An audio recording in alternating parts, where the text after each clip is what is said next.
so short. The things we do for journalism. Thankfully, not old enough to have been a hero in the '70s. So Everybody's watching to see, like, what's he doing? What's he? Hello and welcome to the Emerald City Video Podcast. I'm Russ, and that's Zach. Hello. And this guy over my shoulder here is Cringer. He's got a movie out this week. That's Russ's. We have to do the movie tie-in. Whatever. Like this is a commercial, whatever. Yeah. But you saw you saw the new Masters. Yeah, I saw Masters of the Universe. What was your before we get into what we're doing, which is our semi-annual. I don't know what it is. Yeah. Our fall movie trailer review kind of thing where we just talk about some movies that we're excited to likely never see in theaters because nothing actually gets released in theaters other than the big five. We were just talking off camera that basically right now I have three or four different movie chains within driving distance of where I live here in Hampton Roads, and all of them are playing the same five movies. And so it's just it's just kind of deciding movie times, and they're all, of course, where I live in Norfolk because I think it's the biggest city in the Hampton Roads area. All of them are 30 minutes away from me. Or at least a toll under going through a tunnel or something like that. So it's like a little bit of, I'm not complaining too much. It's it's an effort to go see anything, which is why I've started actually doing a lot more. I used to be the more theater person, you're the home video person. And now I become I literally just, where is it? I was showing Russ, we're I just bought a double feature, Uncle Beck and Fletch, which we'll have to do that at some point. For sure. As a double feature, because usually we try to do illogical ones, but it's funny. I have my copy of Uncle Buck is a DVD double feature with The Great Outdoors. Makes sense. So. Candy and Candy. Yeah. But I thought it was delightful. When I was 4 to 6, I was utterly obsessed with Masters of the Universe. Yeah. There's home videos of me holding up a stick in the backyard and doing the I have the power. And so but I haven't watched any of that stuff in ages. I didn't even watch the Kevin Smith version, which I've heard was very good, and I like Kevin a lot, but it's He-Man. Yeah. I kind of not fell out with the IP because that makes it sound like I intentionally, but I just kind of aged out of it and then never came back when they did all the various reboots and revivals. Yeah. But I saw this one, and it's you have all these half remembered things, and it's oh yeah, they're doing that thing, Yeah. There's a lot of little Easter eggs in there, very much like what Travis Knight directed it. He's the guy who founded Leica, and so he did Kubo and the Two Strings, and but he his other big live action thing in the last few years was that he did Bumblebee. Oh yeah, and so very much like Bumblebee, it's this is the version of this that is the cartoon come to life. Yeah. I will say Masters of the Universe will probably be a little bit more I know that Bumblebee didn't do great at the box office, but everybody I know who saw it loved it. Yeah. Masters will probably be a little bit more divisive on that score because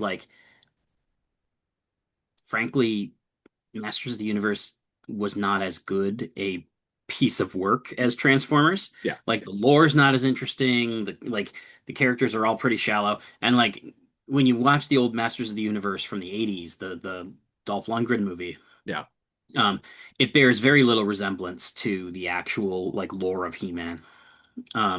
And one of the big things is that in that movie, everybody loves Frank Langella's Skeletor, but he's designed to be terrifying. Yeah. Right? He's designed to be a serious threat.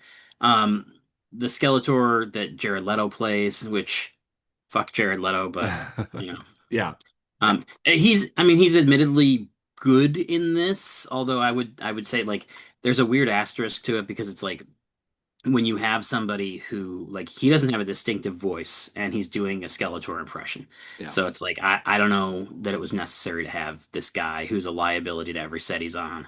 Yeah. But in any case, the Leto version of Skeletor is much more straight from the cartoon, except that it's a little bit more self-aware. Yeah. The cartoon version of Skeletor is ridiculous because every 80s cartoon villain is a little bit ridiculous. Yeah. But instead of him just like ha ha ha ha ha at the end of every scene, he'll do that and it peters out kind of like in Josie and the Pussycats. And then he'll look around and be like, "It's over. I'm done. When I raise my fist like that, it means I'm done." Um, God. and so Yeah. like I think that the camp of it Mm. might turn like a segment of the audience off. See, that's interesting Um, because the one I forget which it's some yeah. TikToker or somebody on Instagram who I usually when I the random it's not a person that I look for, but Right. like when I see their reviews or their kind of discussions, I mean like, yeah, that seems fair, like the whatever the Yeah. product was that I the thing that I saw. And there's they tore it asunder basically because it didn't embrace the camp of the like the kind of cartoons and the things in a real way and didn't kind of introduce that world. The fact that I think her biggest problem was the Jared Leto of it all.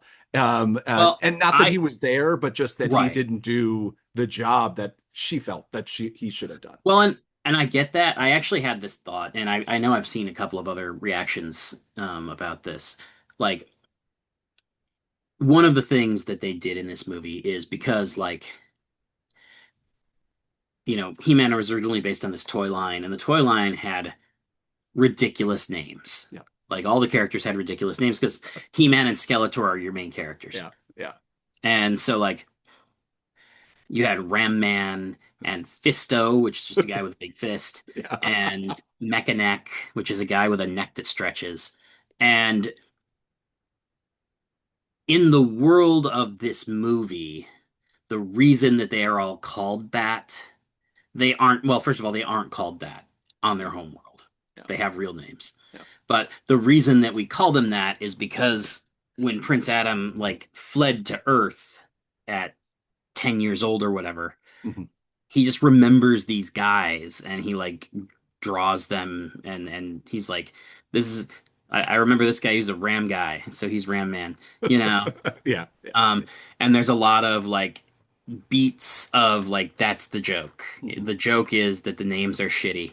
And then like towards the end of the movie, they play for laughs that like once everybody is kind of getting behind Adam Mhm. and understands like what he's trying to do, they start to embrace their like code names. Yeah, Um, and so I definitely have seen that take that like they didn't embrace it enough because they were like so self-aware and making fun of it. Mhm. Um, but I thought they split the difference really well. Yeah. Like, I thought that like yes, they made fun of the silly names, um, but they did it in such a way that like you make fun of it and then they embrace it and then you move on. Yeah. Um, and again that it's not just the names are a microcosm, but I can see why some people, especially people who like have a longer history with the not a longer necessarily, but like a more dense history with the property than I do, Yeah. would um would have some trouble with how self-aware the movie is. Um, because again, like they had like live action versions of the memes, and Mhm. they had, like I don't know if you remember um that cartoon at all. Um, Yeah. but like, at the end of every episode, Orko would come out and be like, and today we learned, and like they did a version of that in the movie. Yeah. And then they like the thing where at the end of every episode they're standing around and somebody says something funny and then they all belly laugh and throw their heads back, Yeah. and then Cringer looks up and rolls his eyes because he's like these fucking guys. Like that's in the movie. And Yeah. so like there are a lot of and like there some of it I think is done earnestly, and some of it I think is done ironically, and I can't tell what is what. Um, I thought it held together pretty well, but I can certainly see if you're very passionate about this like IP, Yeah. that it could be something where you're like, I feel like I'm being made fun of. Yeah. You know what I mean? Yeah. Yeah. It's always it's something that like, I feel like James Gunn is one of the only people that kind of Yeah. has been able to embrace that in a way that's, the talking raccoon and everything, Yeah. where it's just but yeah, so but that's I'll make But it I a thought it good was good.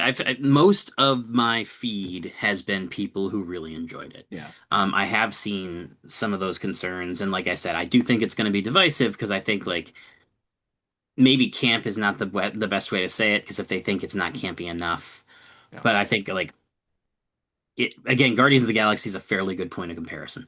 Like it's a relatively straightforward action movie that has a lot of jokes and a lot of camp, and then like some people the jokes in the camp ruin it. For some people, the fact that the jokes in camp stop at a 7 instead of going to 10 ruins it. Yeah. But I think most people are going to be able to watch it, and at a bare minimum, like it's a very much a turn your brain off and have a fun time Yeah. kind of movie. Yeah. Like I saw somebody ask, like, okay, so we see Prince Adam come to Earth when he's like 8 or 10, and then the next time we see him, he's like an HR manager.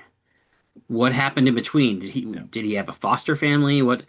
And it's like it's not that kind of movie, man. Yeah. It's Yeah. just like I feel like every one of these like savior exists as a child and then exists as an adult to go, yeah, not a lot of people have written about that middle time period between Jesus yeah, being born and like yeah, the, exactly. the big character, the kind of like the Yeah, Hamlet, or whatever, there's like a handful of characters like yeah, across history, and we all just kind of adapt those kind of roles, like, oh, yeah, angry person getting revenge for their killing of their father, kind of going insane. Yeah, that's a Hamlet reference, and that's about yeah, 35,000 movies.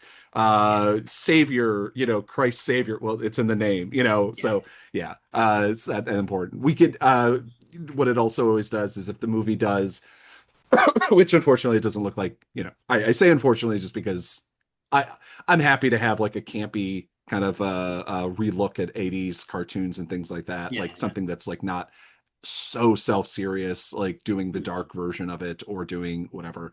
Um, that we kind of have more of this type of thing until we Mhm. either weed out of all of the, okay, we've done all the remakes, we don't need to do anything Yeah, more. Um, or we just get back through. And I think somebody, again, another like random TikToker who I'm referencing, it was just, but somebody was just like, why don't we start, as opposed to like doing remakes of things that are beloved? And I don't think that Masters of the Universe, the original, was like this beloved kind of thing that everybody saw as good, even in a right. camp kind of way. I think that was like a bad camp. Um, but like, why don't we take some of the really bad stuff that was done terribly and then try to do it well, because we can do it Yeah, well now and we can do it well a lot cheaper. But yeah, anyway, but yeah. um, There's definitely been some conversation, like because obviously Filmation, which is like the low budget animation studio that did He-Man and She-Ra, yeah, um, one of their other pieces of IP is Ghostbusters, and not the real Ghostbusters, but the yeah, Filmation Ghostbusters, yeah, where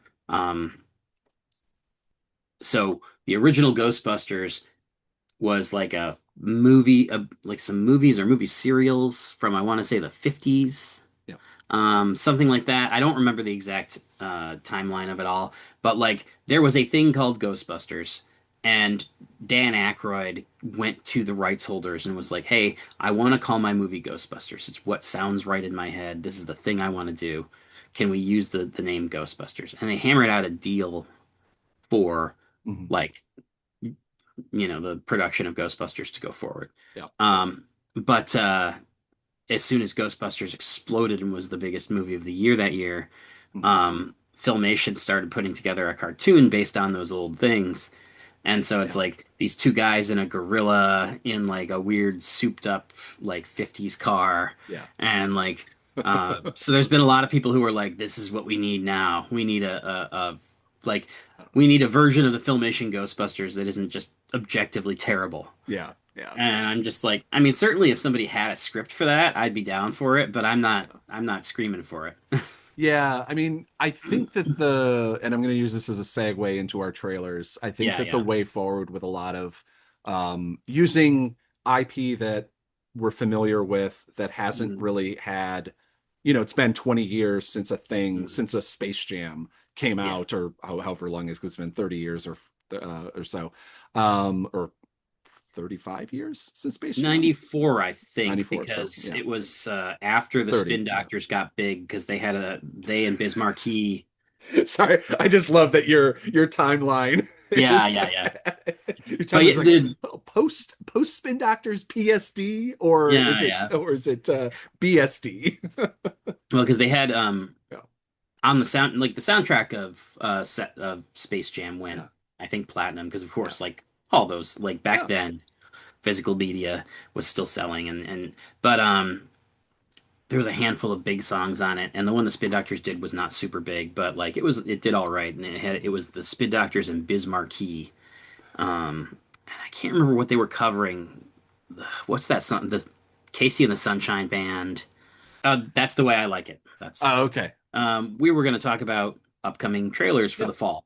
Yeah. And Which I was using that as kind of a, it'll be interesting to see, because there was a big conversation behind Masters Universe, is that they haven't really done anything with the IP in that has gotten, broad attention or anything. right, So like the kids aren't there, but like yeah, somebody, again, probably some TikToker or something like that, made the, point is that, people like you yeah, are of a parental age, and, yeah, will be bringing kids to their, kind of same thing that you have like Supergirl or something like that. I yeah. mean, even though obviously Although Supergirl, ironically, I went to this one with my in-laws. I know.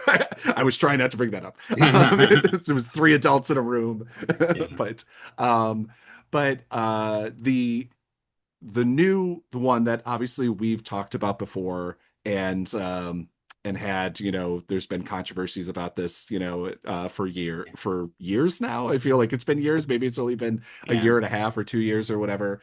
Is Coyote versus Acme, and yeah. that's going to be finally in theaters August 28th. And what we're going to do is kind of do kind of a like trailer react kind of thing.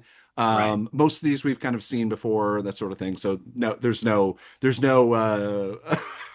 Yeah. we're not trying to, like, all the people that do the trailer react kind of things where they've definitely seen it before so they can time their Yeah, emotion yeah. or whatever come out. But we're not doing that. So Yeah, we're not doing a first time reacts. We're just like using the trailer as a baseline to talk about it in case those of you out there watching haven't seen it. Is this the old teaser trailer? This isn't the one that I saw on Masters of the Universe. Oh, maybe this. It says 6 days ago. Release. So Yeah. Maybe it's just a. Yeah. Yeah. So. Yeah. One thing that I do like about the way that they're marketing this movie is they've leaned into this notion that, like, everybody knows they tried to kill this movie for a tax break. Yeah. And so, like, the first teaser trailer came out on April 15th. Oh, that's right. That's what this one is. It's yeah. Okay. Yeah. There's like a full like 2.5 minute trailer Yeah. that's screening right now in front of Masters of the Universe. But a lot of the marketing has leaned into this notion that like there's a disclaimer at the end of the most recent trailer where Foghorn Leghorn comes on and he's like, "This movie's being released for tax purposes only. The Acme Corporation does not endorse any of its messages." Nice. Nice.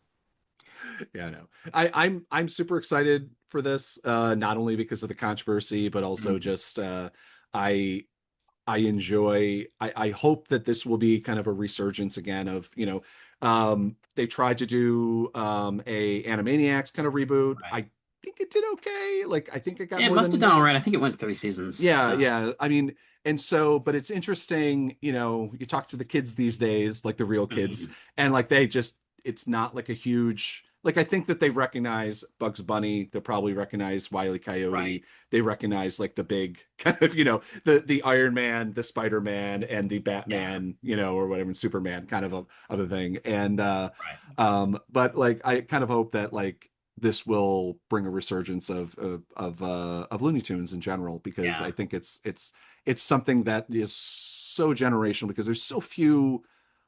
This is something that I think we want to explore in a future episode, is like talking about kids media these days. The fact that I just babysat my niece for like a week, and just kind of realizing, like, going through some of the old films and that sort of thing, is that like Batter's Not Included. It's a film that we're going to definitely talk about at a future point, but like very briefly, it has no children in the film, but it's a PG film that definitely, I remember it was a kid's film, and I had no idea why it was a kid's film, because it's dealing with some wild issues. Like, I was watching it with another friend of mine, and and it was just like we were watching it, and Elizabeth and my niece is there as we watch it, and we're like, wait. First off, it wasn't the film that I thought it was. I think I was Yeah. confusing it with Inner Space for Oh, some okay. reason in my head, and so slowly watching it, I'm like, wait a minute. Actually, no, I think it was Flight of the Navigator that I was confusing it with somehow. Yeah. Um, and because they all have kind of the same film There's a look, really and similar like box art that yeah, it's like yeah, Batteries Not Included and Short Circuit and Flight of the Navigator, and there was one other one too that like you could look at them on the shelf.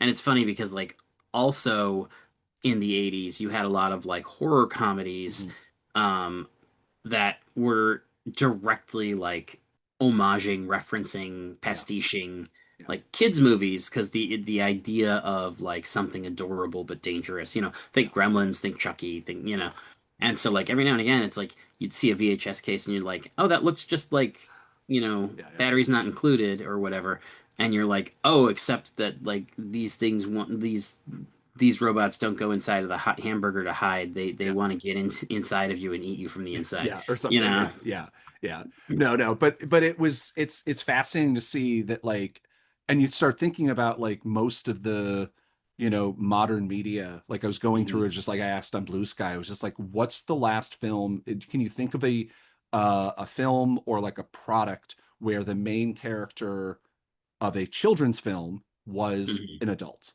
Right. And like that isn't, I mean, like again, I mean, like obviously there's, um oh my God, what's the Pixar superhero film? The Yeah, Incredibles. Incredibles. And Well, it's just but it's fascinating because like you watch most TV, you watch like yeah.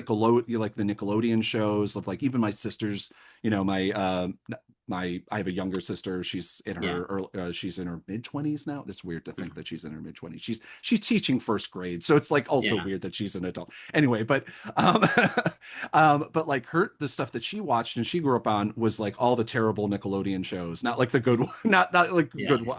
I don't even know what good ones would have been for our generation because it was all Nick at Night that I personally watched. Yeah. Yeah. But it's just like no, they were all from the kids' perspective, and they were like all based in the kids' living room, and very rarely did parents come in, kind of only kind of to do a Charlie Brown wah wah wah Yeah. kind of thing to I like yell actually, at them or tell them. But it's funny you're talking about this, and I never really thought about it because we've talked about this phenomenon before yeah, that like now all the main characters are kids, or at yeah, least not necessarily all the yeah. main characters, but like there's always a very prominent They're the kid. drive for the Like, most part. They're the driving force, and right. it's not like the movies. I think that I feel, at least this is my memory, and Mhm. it's something that I'm exploring. So I want to like I could be proven Yeah. wrong. That my memory is that for the most part, it was kids living in an adult world kind Hmm. of thing, as opposed to like something like Bluey, which is the biggest kind of kid Yeah. show, and kind of everybody. I think future stuff is going to be very much emanating from that kind of premise, is Right. it's adults in a children's world very much. Yeah. And anyway, sorry, you were saying. I was just like, obviously you have like Despicable Me and you said The Mhm. Incredibles and stuff, but like those are all family centric. So even if the main character is an adult, just Yeah. but like I do wonder if in the same way that you're talking about like Bluey changing this paradigm and like how it's going to affect things for the next 5, 10 years. I wonder if the world we're in now and the prevalence of because again, like think of Short Circuit. There's no kids in Short Circuit, Yeah. Yeah. you know, It's and like when I was 10, that was crack, yeah. Yeah. No. But it does make me wonder if maybe part of the paradigm shift that got us to where we are now Mhm. was the rise of Nickelodeon. Yeah. Because like even before the stuff you're talking about, the stuff that was directed at kids our age, it's like you had Alex Mack, you had Clarissa Explains It All, you had Pete and Pete, and these were all Yeah. kids in an adult world, Yeah. but the adults were already starting to really fade into the background. Yeah. And like if you look at Pete and Pete in particular, the only adult who had like a huge role was Mhm. Artie, who was a child in an adult's body. It's interesting. Now we're going on long about this, but Yeah. we were supposed to be doing trailers. But it's interesting because like now you're talking about it. It's like I'm remembering. Oh, Rugrats. Like I think Yeah. Rugrats was such a. Um, I mean, it was enormous. no, but I Um, mean, no, but I was about to say, I mean, like it was such a. It felt as somebody who was when Rugrats came out, if I remember years, like I was probably 13 or something, and so I mhm. was watching it because I had a younger sister, and I just remember it being kind of like a very, I mean, it was very, I don't want to say groundbreaking, but it was a different show in so Yeah. much as it wasn't superheroes, it wasn't a branding, there was no action. I'm sure there were action figures from Rugrats. I'm sure that Mhm. product existed, but it wasn't Right. anything like that. And also, it dealt with some like really weird issue. Like you rewatch some of that, and it's like, Yeah. wow, that is like the grandpa in the show. But like Mhm. 90% of it was just the Yeah. babies kind of talking. And it is just a weird I remember that being a kind Yeah. of a distinct change, but it wasn't the norm Yeah. in my Well, I mean, memory. and again, like Rugrats came out as part of that first generation Yeah, of the Nicktoons, where it was yeah, Doug and Rugrats and Ren and Stimpy, yeah, yeah. and like Doug even more so. There was no merch. Mhm. Like Ren and Stimpy had a shitload of merch. Yeah.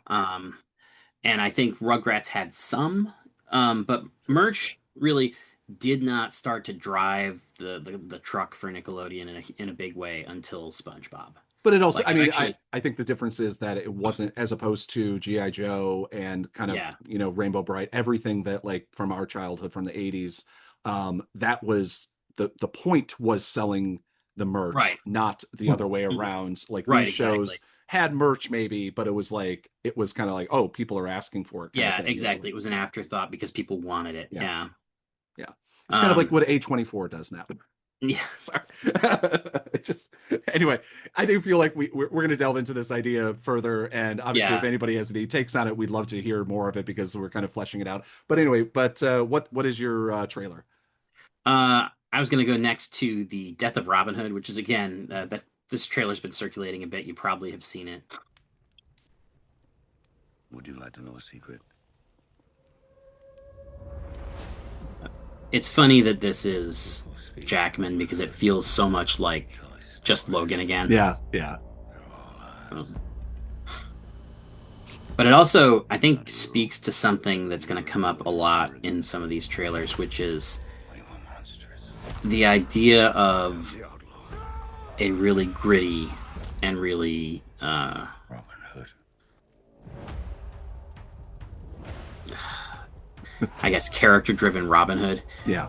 Feels right at home in this moment where, like, culturally and economically everything is collapsing. Sorry, that's just a And wild. He directed Pig and A yeah, Quiet Place Day One, just like yes. very like wild different films. Oh, I know, right? But to me, it feels like taking Robin Hood seriously feels right at home with some of these other trailers we're going to be looking at that It have. also like the look and everything. I mean, obviously, it's something I'm going to end up seeing because but it's the fact that it's an A24 film is weird to me. But it's also, I feel like obviously, I know this is kind of exploring a very different track, but like Yeah. we've done the darker thing. Russell Crowe did it. Yeah. And like, I don't know, I didn't hate that film. Right. I remember liking it when I was a kid. I haven't watched it in ages. But Or no. You're talking about the costume. I'm talking about no. I was like, wait, how old are you? But the Russell Crowe one. I haven't seen actually. oh yeah, I mean it's worth a watch. It's like a more a realistic in quotes version of it. So I don't know. I'm interested to. I'll be interested to see how this. This one also. Yeah. The funny thing about this is, obviously, this is an R-rated movie. It's got dead bodies in the trailer and stuff, so this is a weird comparison. But as much as I made the Logan comparison at the beginning, it also, like, aesthetically reminds me of Klaus. I don't know if you've seen that movie. I've not seen it, but I know of it. Yeah. Yeah. Very, very good, actually. I would highly recommend it. Mhm. But there's something funny about the idea of an R-rated Klaus, but Yeah, that would be fun. This is kind of the, I wonder what the not the, again, we don't like to we in general don't like to talk about box office and that sort of thing, but it always, obviously, it means like, oh, if this film does well, it means there'll be another one.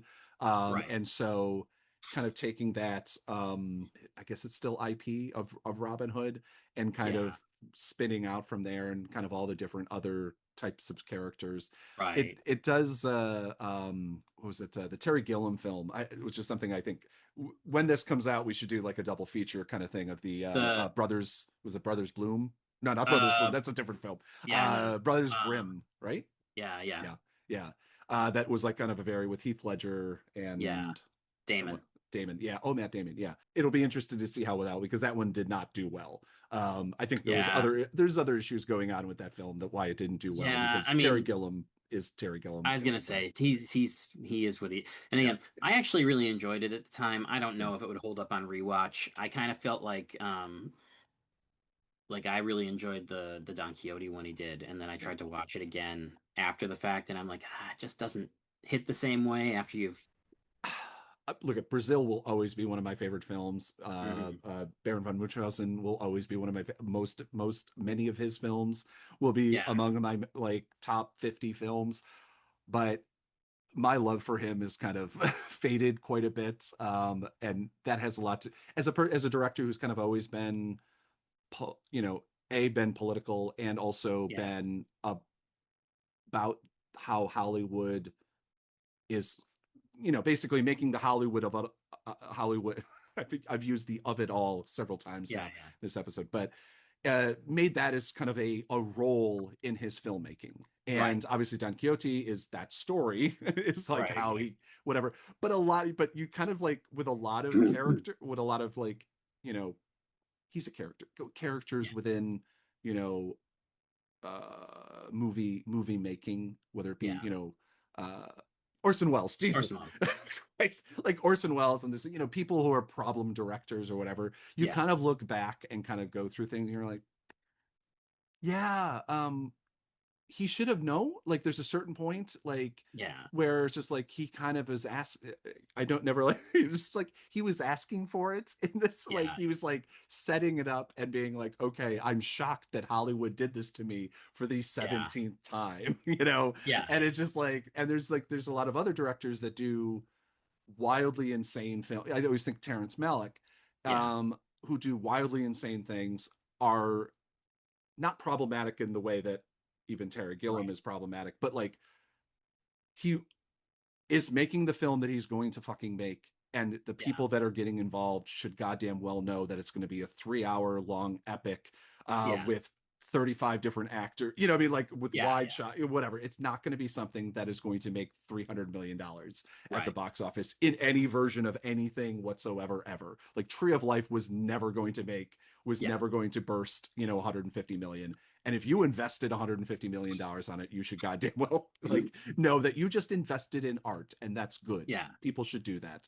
And so it's one of those, like with Terry Gilliam at this point, I'm just like, dude, like figure out how to do Kevin Smith, figure out how to like make a $25 million film or make a $15 million, whatever it is, and that's what you're gonna do, because for fuck's sake, that's all your movie's going to make. And if you don't want Hollywood to go nuts, then do that. So anyway, let's haul through this because we're already long on, as we always are. This one, a movie that I literally just heard about as I was like searching for trailers to kind of talk about.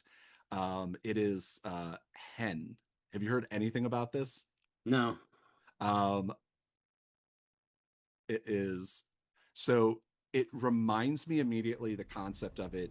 It's told entirely from the perspective of its avian protagonist. Hen follows a chicken who escapes an industrial farm only to find herself navigating the pecking order of a crumbling seaside restaurant in Greece. And she fights. It feels like I first, when I've like read the pitch and started watching it, I'm like, oh, this is going to be like Tire. Or rubber, right? I don't know. The movie from the perspective of a loose tire that goes on murdering people. Watch that goddamn film. It is insane how enthralled you'll be in it, and like this has like those vibes to some extent, but it doesn't seem to be a murder film, which is almost disappointing because I feel like that could be that. It seems like heartwarming. Like I teared up a little bit while watching this trailer. And it's, I think that this is also, it's a great way of like, if you're ever going to make a film about like humanizing animals And you know, whether it be, you know, pro-vegetarian, vegan, whatever, you know, kind of thing.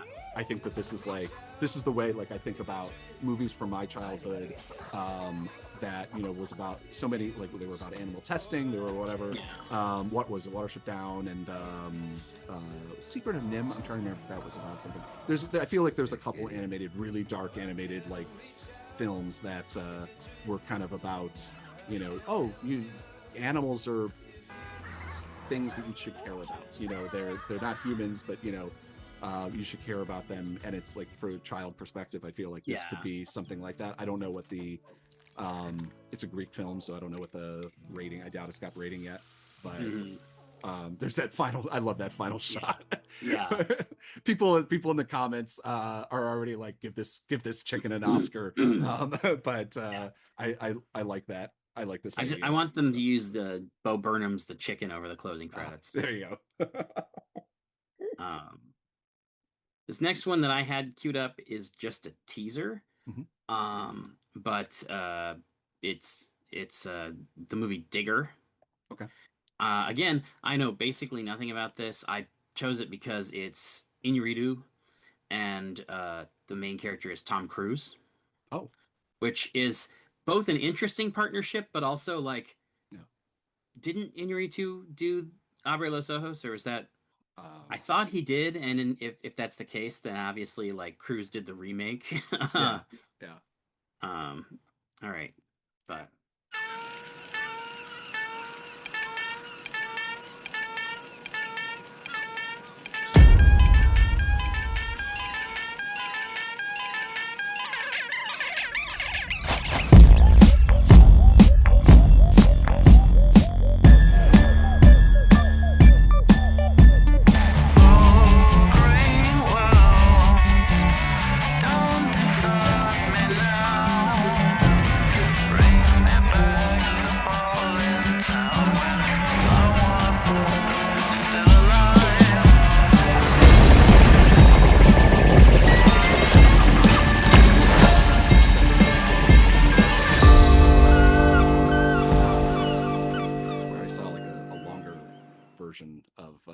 It's very possible. This is from 5 months ago, so it's possible there's a newer one. But immediately I was just like, I just want that movie poster.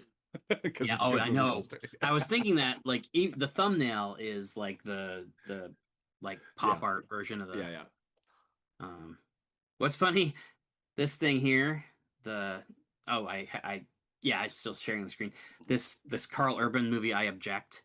In the thumbnail, he looks so much like Ron Livingston. It's like it looks like an like an action version of Office Space. This just came across my desk, so I'm going to share it. It's not relevant to anything except possibly the fact that we talked about Logan a little bit ago. But it amuses me. Hasbro and Marvel Legends just moments ago announced that they are releasing an action figure based on the Cavalrine. Cavalrine, Henry Cavill's version of Wolverine from Deadpool and Wolverine. Okay, sure, why not? Which is just such a ridiculous thing to make, but I love the fact that it exists. It will sell out in 15 minutes and then immediately be on eBay for $200 per character. This is something I just despise. Like, kind of, I love that these things exist, but I also the problem is that, like, I don't know. I've been, for some reason, I have no interest in Pokemon or whatever, but like, I've been going down this rabbit hole of continually watching. There's this one guy who basically just fucks with all the resellers of Pokemon cards. Like, he'll watch all these grown men waiting outside one of the Pokemon vending machines that exist, and then just like rush up, break the line, and then like buy everything, and then like either give them away or sell them or whatever, and like literally go into the garbage bins, buy them, where most of these assholes just throw out the cards in there because they don't care, they're just reselling. And it is something that is just like, I enjoy that world because there's, on the absolute flip side of that, there's also this other guy who live streams when he goes to Comic-Cons or whatever, and when he sells his cards. And so he'll have like people be like, this little kid will come up and be like, oh, I want to trade this card for this, and then find out he can't can't afford, she can't afford it, and so like the chat room will be like, here's $500, let them buy whatever they want. And it's just like I've literally I teared think up you to showed it me one of before. those It's just videos like, once. Yeah. oh, there's good people in the world, and like excited about getting them into their thing, and Yeah, really exactly. despise the people that are just resellers and stuff like that, Yeah. because like I've been, going through, a bunch of inheritance stuff that like, from my aunt, like the movie posters Yeah. and some random comic books or whatever, and going through kind of like realizing there's nothing that that I ever collected, something that we've talked about a million times, Yeah. nothing that I've ever collected that is worth any money. And so, but it's just like, and it's just like, no, but I enjoy having this thing. And I'm like, it's Yeah. if it's a choice of like I found like I have a Spawn #1 comic. Right. I remember when I got it, it was worth some huge amount of money Right. back then, and now it's like $15 or something like that. Right. It's in okay condition or whatever, but Yeah. it's just like, no, I'm happy to just own it. And if somebody I know gets into comics or whatever, I have a great like, oh, here's the #1, here's the number, here's a bunch of things, here's some random, Yeah. a whole bunch of young blood for some reason, because they Yeah. all had the special covers and everything like that. And so like my aunt would buy those for me because she's like, oh, they'll be worth, I don't even know if she cared, whatever. It was just like something special to get. But a whole bunch of, oh my God, there's so many comics, by the way, of like from QVC, back when QVC would sell like a special first edition signed by somebody. And it's like, Oh yeah. and like those are worth nothing No, whatsoever. because they were made in Yeah. quantities of like 50,000, Yeah. because Yeah. you can't, like, that's the thing, is like, back when there were a million people reading Yeah. comics, 50,000 is a pretty limited edition, and so Yeah. like you could kind of still charge $30 for one of those things back then. Yeah. Now that the audience has shrunk, um, and also those things aren't new and shiny, but it's like the fact that there are 50,000 of them in the world means they aren't, strictly speaking, rare Mhm. relative to the number of people who want it, which is basically just a handful of middle-aged guys who are like, shit, I really feel bad I sold mine, Yeah. you know? Yeah. I would love to just like sell a whole bunch of my stuff so that I could actually do that with like a couple Yeah. things, because there's like a couple things that I'm like, I swear I used to have that. Like somehow Yeah. I think I gave you a copy, and I've kind of given them all away. Yeah. Like I don't have a black poly bag of Death of Superman. Oh yeah. And I'm just like, I probably have an extra one you can have, because I have a couple different ones. I yeah, have have one from I keep wanting to say Stanzone. It's not Stanzone.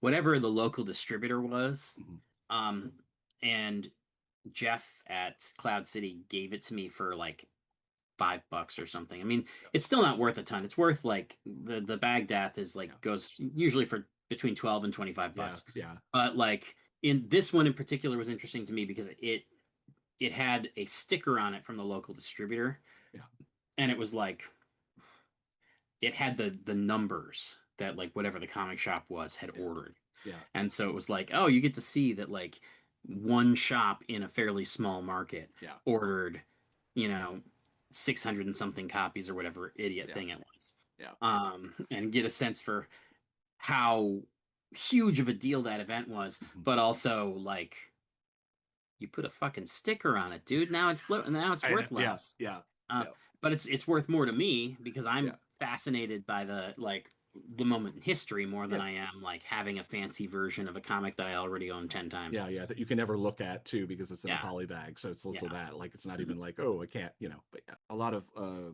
forget to say foreign cinema is doing yeah. with like kind of like bigger special effect films, like Hmm. the last Godzilla film that came out, was it Year One or whatever it was called? Yeah. I thought was just insane. Like I cried, I was like action, I had chills like when I was in the theaters. I saw it twice in theaters, and Right. like I evangelical about people watching that film, especially as I despise what Hollywood has done to Godzilla.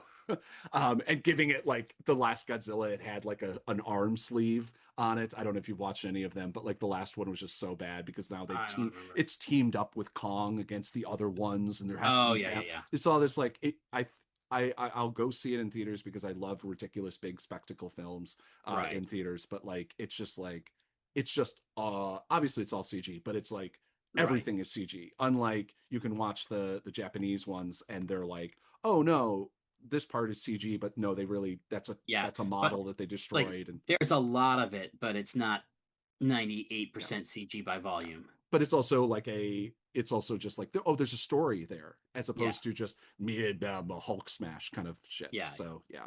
Anyway, let me switch this over. Okay. It is a South Korean film. Basically, let me just read the description here. The remote South Korea village of Hope Harbor police chief Bum Seok and Officer Sunggae are called to find a mysterious creature that has wreaked havoc on the village.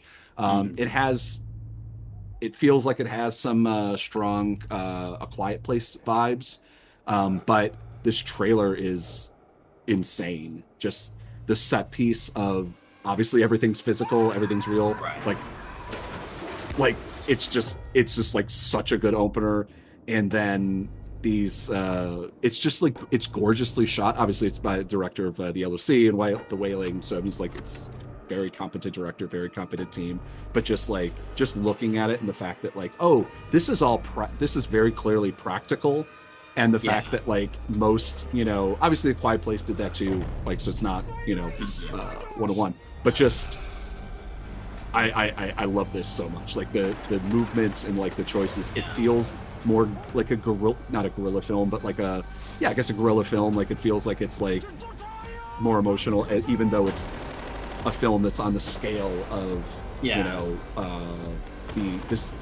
Quiet Place sequels, Right. The character design even feels like it a little bit, definitely like looking like it too. So it's funny because like I wasn't thinking of Quiet Place necessarily when I first saw this teaser. I was thinking 10 Cloverfield Lane. Yeah, fair. But like that is like it's a weird subgenre of like modern monster movies. This thing of like taking very character driven things and almost the spectacle being pushed to the background because like it's a slice of life post-apocalyptic, which actually like one of the ones that you shared, the J.J. Abrams movie, what was it called? House on The End of Elm Street or something. Yes, yeah, The End of Oak Street. Yeah, that one I was just like I was watching it and I was like, is this gonna be another stealth Cloverfield movie? Like, remember they did the thing where they put the Cloverfield movie, like the Super Bowl ad, and then it was just like, surprise, it's on Netflix in 5 minutes or whatever it was. And it and to me, I'm like, this feels like that. This feels like it very easily could like change titles 15 minutes before it's released. Although I'm very I don't know if that's your next one, but no, I'm very excited for that because I just love completely insane high concept kind of like the concept of like, it reminds me of oh my god, what's the Stephen King where the town gets into a bubble kind of thing. Oh where yeah, it just shows up one day under the dome. Like I just love that. I actually really like that TV show too. I never got into it. I love the concept of it. I only watched the first season, but I really liked it. Like it goes under my list of things where I'm like, I want a movie, I don't want a TV show. Right. That's fair. Where I'm like, I think I was in a very TV driven headspace at that time because I remember really liking that. At the same time, I really liked the first season of The Strain. Yeah. I love The Strain. Yeah. It kind of went off into a different place that it shouldn't have, but I feel like that's really common with horror because like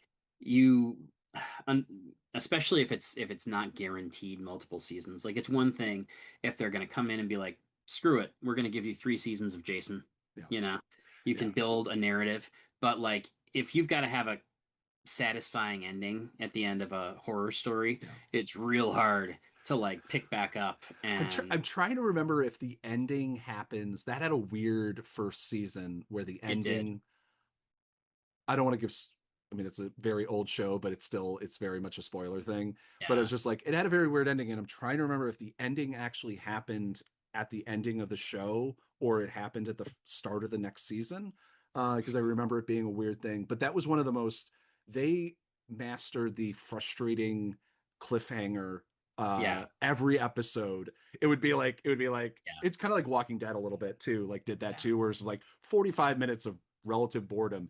The last 10 minutes are completely batshit insane. Yeah. Cliffhanger, boom, and then start again, and you won't get to the next cliffhanger until whatever. But like The Strain really did that, except it was like I enjoyed that. I have tried to rewatch it though, and the level of frustration having a vague remembrance of what happened has kind of nixed that out, where I'm just like, no, I don't want to go through this again. Yeah. Like, anyway, actually, we're gonna do this and see if this works. We're trying out new things. I know everybody in this town, and I know all their stories. But no story is crazier than the story of Gail Daughtry and the celebrity's sex pass. Tom?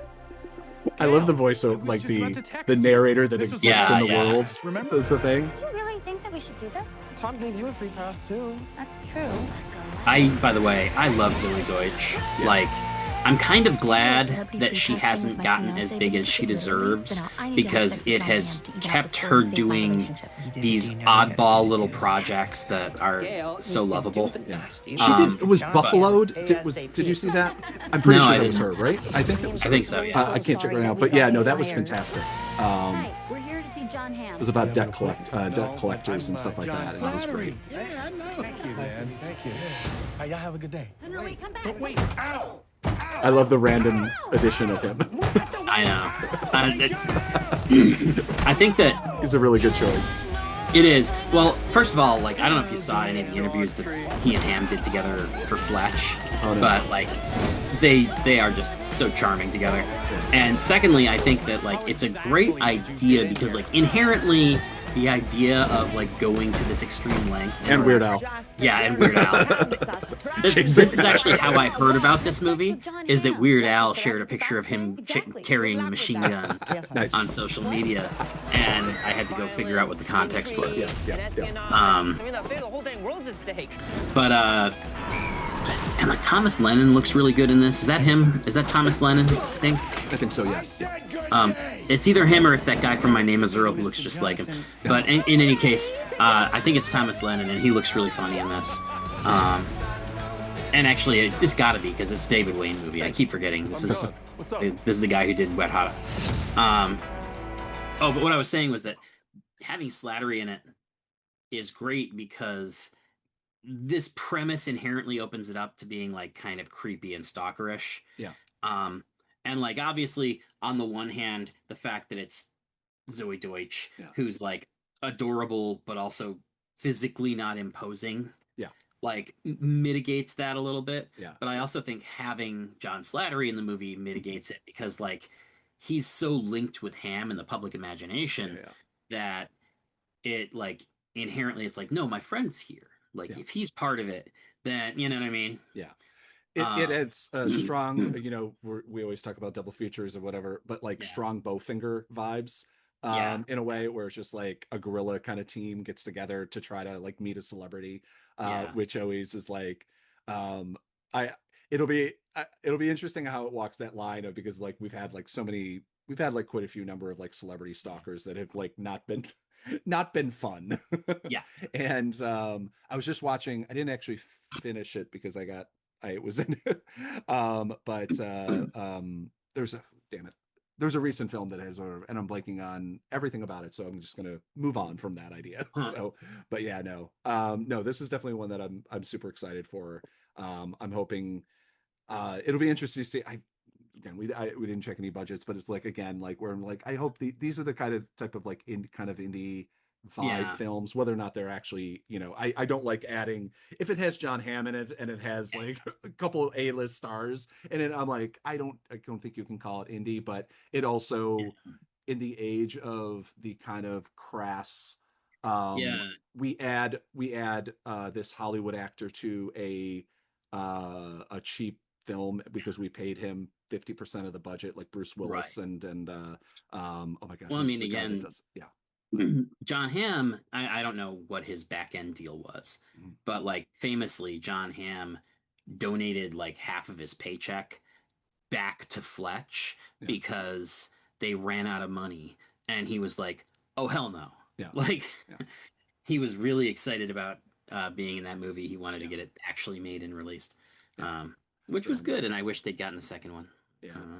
It's kind of ridiculous that it didn't, because I feel like it is one of those films that would have brought people back. But again, the problem is that there's no home video market. So like putting out the sequel that could potentially, it's just like, it's the, like we talk about Dread all the time. Like I think putting out a sequel for Dread would end up in 30 years ago or 20 years ago would have been like, oh, okay, now we're going to make another $15 million or whatever from the Dread sequel. So that, or the first Dread, because suddenly people will be renting and buying the first one. And that doesn't exist anymore because the world sucks. Because streaming has ripped the soul. Now, and and this is another tangent, but just briefly to touch on it, like the clearest cut example of that is Blade Runner 2055 or whatever.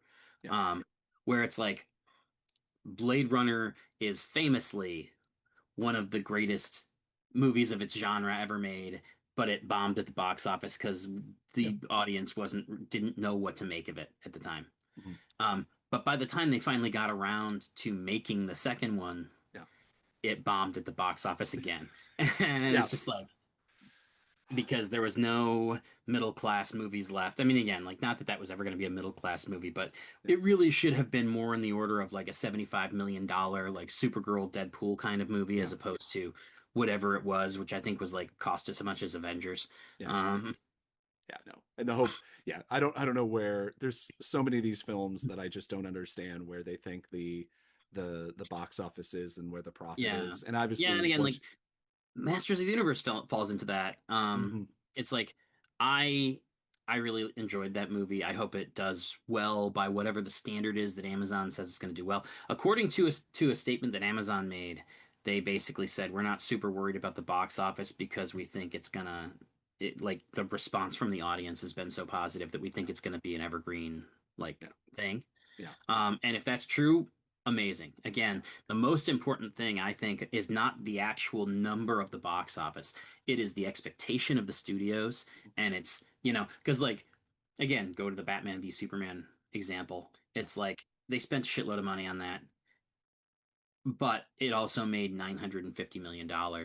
Like, the only reason that's a failure is because A, the studio had wildly unrealistic expectations for it, and B, the word of mouth was toxic. So it was like the narrative around the movie was, and I think that's more than anything else. Like, if anything really killed, I mean, there's so many things that killed Justice League, but if there was any one thing that I would say really just sealed the fate of Justice League before they ever put it in front of an audience, it was the word of mouth on Batman v Superman, and it's just general feeling that this was a franchise in peril. No, especially as like, it's I mean, the other thing too is that, like, until this is, I'm not going to go off in an AI anti-AI rant, but like, until we know how the money works on movies that go from a middling level of response and then directly to streaming, whether it be going to HBO or whether it be going to Amazon or whether it be, Netflix in the few times that they do that.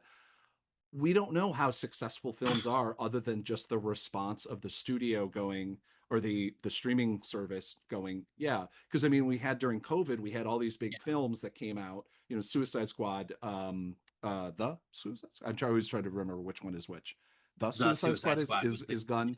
And it's just like, I feel like that movie would have done much better if everyone didn't know for a fact. Never mind, obviously COVID had a big problem with it. People understandably and correctly weren't going to theaters. But the fact that we all knew what it was, like 2 weeks, or it was some insane short window that I think that was still the day and date. I think because remember Warner Brothers had day and date release for like a year and a half. I feel like I just remember we made a point of going to the movie. I think I'm trying to remember who we were. And so like, that's a big problem. It's like, where's the money? Where is it, and how much? I mean, and with Amazon and Netflix, I feel like there's like definitely more of a direct, streaming, the number of people watch it because everybody has ad based on both of those now. I feel like I don't know what the breakdown is for Netflix, but I feel like Amazon, the vast majority of people have ad because they never upgraded their thing. I mean, that's just talking from my perspective of it. I mean, that's been my anecdotal experience talking to people too, is that like everybody was like, no, like I paid for Amazon Prime, and it's like a lot. First of all, I mean, again, I don't know statistically what the percentage is, but almost everybody I know pays for Amazon Prime once a year instead of monthly, because that used to be the only way to do it. And a lot of people have just never changed. And so like, if you're paying once a year, it's easy to let it auto renew. It's difficult to go in and be like, I'm going to change my plan and add $3 a month. It's like, you know, but it's also a big going from, I don't know what it is now, $130. It's a big going from 130 to 160 difference. Like that is something that you go, oh wait, no. Like if I had to pay, like, I don't know what I have no ad based one personally right now that I would switch with the pricing, but like, dear God, the idea of paying for Netflix in 1 year and paying $300 or whatever it would work out to be for ad free, I think that would be like a huge breaking point for a lot of people. Because that's just a huge amount of money for, I don't know, personally, I don't think something that doesn't actually provide its kind of money back. But I'm again, like we talked about this the other day, like my kids occasionally want something that's on Netflix. I've been buying DVDs of it. Like if there's not a commercially available DVD that I can buy and put on my Plex server, I've been buying DVDs from like Etsy. Because I can pay $26 for a month of Amazon. Or I can pay an independent person $26 for a DVD of like the first 2 seasons of Comey Can't Communicate, which is the only thing Charlie wants to watch on Netflix anyway. And then like we have that disc forever. I got to start doing that with some things on Netflix, because there's like maybe 3 films on Netflix that are only on Netflix that like for some reason, none of them are good. Like that's the weird thing too, is that none of them are good, but there's this one really bad like she's a security like a private security person, and just like for some reason I just fucking love the film. It's absolute it's not trash, but like anyway, but it's not worth like me being like, okay, I must keep Netflix for this, I must pay $90 a year for the keep or whatever. And again, that's because again, like I never watch anything on Netflix. I can't remember the last time I did. And my kid, I mean, probably last time I did was Inside. But my kids will watch something once in a great while. And it's just like, so every now and again, like I hadn't had Netflix in like 9 months, and I reconnected it because Charlie really wanted to watch Comey Can't Communicate. And as far as I know, there's not any legitimate DVDs of that I can buy. And so I put it on, and then immediately was like, I wonder if there's a person selling these on Etsy. And I found somebody, and I bought the DVDs. And so next time, I'll just have the DVDs. And from my understanding, I'm not breaking any laws because I'm not the one who actually produced the Raid. I hit publish on this. Raid. FBI raid coming in. Anyway, let's do one more. Do you want to go for one more, or do you? I don't know. I mean, I have one more. It's not something I was super excited about, but it does look interesting. But let me pull it back up because I closed YouTube because we said we were going to do one more. Unless there's something you wanted to put on. I'll put on this one. It's How to Rob a Bank. Comes out. Yes, that's a good one, because like the other one that I wanted to look at was Fall 2 Dead Point, which like looks like one of those like skyscraper rampage style like dumb action movies, and it looks like it's going to be a lot of fun, but it's not super interesting to discuss. But this one, I saw the trailer in front of Masters of the Universe. I was super excited for it. You know what's more powerful than money? An audience. Rolling. Let me break some numbers down for you. Odds of owning. I don't know why I just love heist films. 4 out of 10. Like a good heist film, and the fact that like, and also there's a lot of like anti-rich movies coming out. Obviously, this is a relatively big budget film, literally produced by one of the richest men in the world. So like, let's not like get crazy about it. But it like does have like a little bit of a vibe of like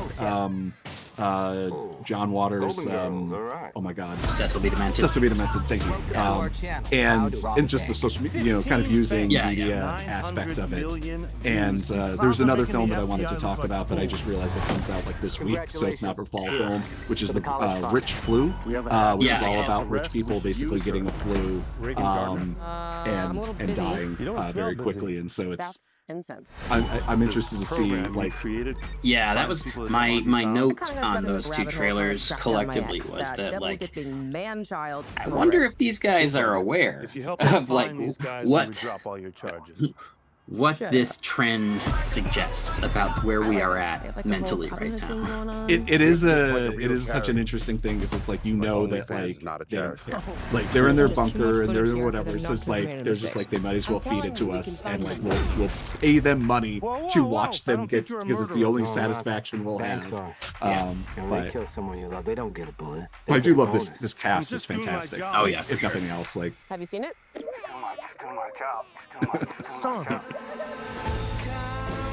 And I'm really, it's funny, John C. Reilly's character here, I'm like, in my head, I'm like, this is just his character from Magnolia having aged another 25 years. Yeah, having another worse day, basically. Yeah. I love you guys. Apologize if you can hear me pouring my coffee, but I am dying today, so I definitely need to have coffee at all times. The system's corrupt. I've already had my full pot. Oh, the character's name is Reagan too. Oh, nice. Are we in a car chase? Slater is such an interesting actor. Like he's so good at this one thing, but like even after 40 years in the business, he hasn't done anything but the one thing. Yeah. Like it's not like the one everybody points to with that kind of joke is always John Cusack, but I'm like, no, Cusack has actually done a lot of other things. Yeah. And like I'm sure that probably Christian Slater has too, but I've just never seen it. Yeah, I mean there's a handful of things that that's funny. The next autoplay video is Art is Dead by Bo Burnham. Like, okay, you got Google knows what I'm looking for.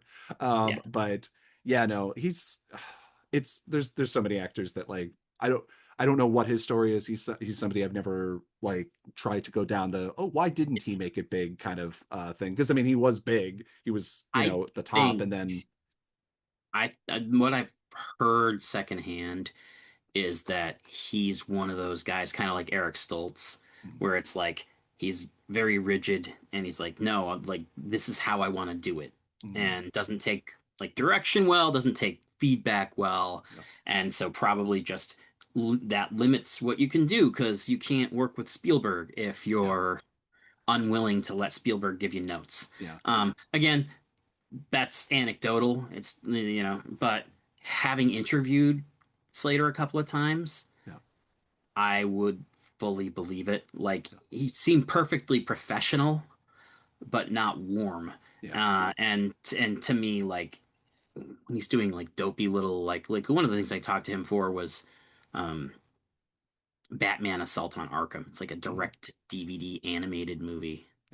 And you're like, okay, if you're incapable of like loosening up and having a casual conversation about a direct to DVD animated movie, you're probably a little high strung. And again, I don't mean that in an insulting way. I think he's a terrific performer.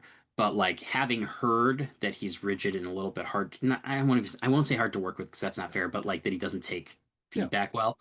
It's like personality wise that rings true to me. Well, limits, I mean, in general, like you're getting hired because you're Christian Slater at this point, and that's kind of it. Like, oh, we need the Christian Slater role, and there's maybe I can't think of the actors offhand, but there's like 2 or 3 other actors that I'm like, this should be a Christian. Yeah, sure. Yeah. I mean, little like he's, still, I think, I don't know. but it's just like there's a couple Joel actors. McHale is like the corporate version of exactly Christian Slater. That can kind of do the, whatever. Like you're like, oh, this should have been a Christian Slater role. I wonder why he didn't, especially when you're looking at a film that has like $60 million budget or something like that, that they can't get Ryan Reynolds or something to do more of a snarky something, whatever. But it's that How to Rob a Bank or How to Rob right? How to Rob a Bank is definitely something like that feels like a good theater film as well. And, for sure. I hope that again, because it also feels like. Did you ever see Caught Stealing? No, I haven't. No. Man, I was disappointed by that. I mean, I'm just disappointed with Darren Aronofsky as a human being. So, yeah. Well, so I think we talked about the fact at the time that like it looked like a Darren Aronofsky movie that would actually like be a crowd pleaser, be like not a Darren Aronofsky movie. And like, I don't know if I would go so far as to say that the trailers were misleading, but it was pretty fucking bleak. It was not the fun little romp they made it look like. And at one point, about an hour, I was watching it with Callie, and she was like, she's less tolerant of that kind of thing than I am in general. And then, like, at one point, about an hour in, I think they kill his girlfriend. They killed one of the other main characters in a very unceremonious way. And it's like, it's so abrupt. It feels like they were going for that great moment in Burn After Reading where they kill Brad Pitt and you're like, what? But like, it wasn't that. Like, it didn't have that energy, and obviously like but it was like, it was at that point, like the movie had already not been the fun ride we were sold. And then that happened and Callie's like, I'm going to go in the other room. And I'm like, no, I'll just turn it off and we can watch baseball because, like, frankly, I'm not enjoying it enough for you to leave the room. I know. Yeah. I can't be sold on, what's the name of the actor, the lead in Caught Stealing? Austin Butler. I just can't be sold on him. Yeah. I just don't. No, there's like, he's a guy that like, and no fault of him. No, this is like one of those, I'm trying to remember what there's like a handful of actors that I'm just like, if he's in it, I'm like, I'm kind of not, there has to be something really big. And it's not, and it's through no fault of their own. It's not like Gal Gadot, like there's this film that I want to love, and I think it'll probably be good except for the Gal Gadot of it all. And it's Dante's Inferno or something like that. And the cast is bonkers. I mean, just absolutely insane. And then 3/4 of the way through the trailer, they're like, and Gal Gadot. And she's like introduced in the Gal Gadot way where she opens up a door and it's like, we should all be impressed by her presence. And it's like, there's gorgeous people left and right in Hollywood. Like the fact that she's like old Hollywood, she has like, definitely has like an old Hollywood kind of like thing to her. But like the talent of a dried up washcloth, like, and like that's being generous when it comes to acting. And it's just like, oh no, like when somebody like that's anyway, but like, again, like him through no fault of his own. I don't know. It probably reminds me of somebody that I don't like. I was, if we had done a deeper dive on that J.J. Abrams movie, I was going to say that, like, I kind of feel that way about Anne Hathaway. Like, I thought she was charming as hell in The Princess Diaries, and like I think she's a good actor. But like her particular performance style just does nothing for me. And at some point in the last 3 to 5 years, I just hit that point where I was like, she's not an additive factor. When I watch a trailer and I see that she's in it, it doesn't make me want to see it more. Have you seen Colossal? No. Okay, so the thing that changed me about Anne Hathaway that went from a negative, like, and again, not a fault of her own kind of person, where it's just like, I just, the vibe, the whatever, to, I don't know how I ended up seeing it. It must have literally just been on TV, which is like a weird thing to say, like, because the film isn't that old. I know they sent me a screener at the time, so it's possible I shared it with you. I just didn't get a chance to watch it because I was supposed to interview the director and he dropped out, and I was like, well, I'm not going to watch the screener then. It was, first off, the movie is wildly good. Like it's like, and it changed my opinion of her, because she very much didn't play the kind of role that she plays, like the Devil Wears Prada kind of. I feel like she kind of plays a version of that to some extent. Right. This is, and I, again, super high concept, weird. I think if you've seen the trailer and even the movie poster, you could kind of get an idea that something weird is going on. Yeah. But like the follow through is like, wow, they hit that out of the fucking park and didn't do it in a way that is like, oh, a sellout kind of, like we're gonna make like a fun fit. Like this is like, oh shit, this is not a film that I like. That was one of those films I'm like, I'll give it 20 minutes. And like, thankfully, like I think it was probably at the 20-minute mark, is that it kind of took the turn that the rest of the film is going to take. I'm constantly like, I know that she's capable. There's one other role that I still haven't actually watched though, because I've just seen a clip of it on YouTube. There's this scene where she talks about being depressive. It's in a I'll have to share the clip with you, because I can watch this, like it's like a 1.5-minute clip and I'll start crying. And it is like, I'm thinking about it, I'm literally starting to choke up. She sold that so fucking well, this moment. I'll have to dig it up and put it in the thing. I will say, I remember, and I haven't watched it in ages, but I remember loving her in Rachel Getting Married. Yeah. Which was another one of those movies where you're just like, it was back then she reminded me a lot of Sarah Polley, and Sarah Polley is one of those performers, I think, just like we were saying, like, how did this person not just fucking explode? I found the clip. I gotta play this clip, but like, this is so off the wall, but like, it is a scene that I'm like, oh, she can fucking act. Like, I'm always like, she's fine, she's good, but not like the way that like some people talk about her, vice versa, either way. But I guess it's from Modern Love. So. Oh.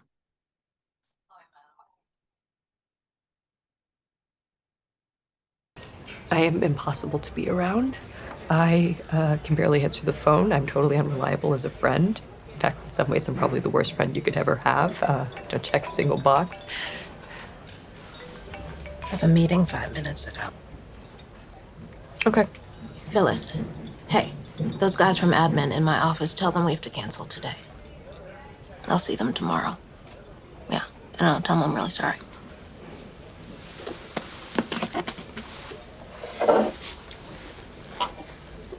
You want to get lunch?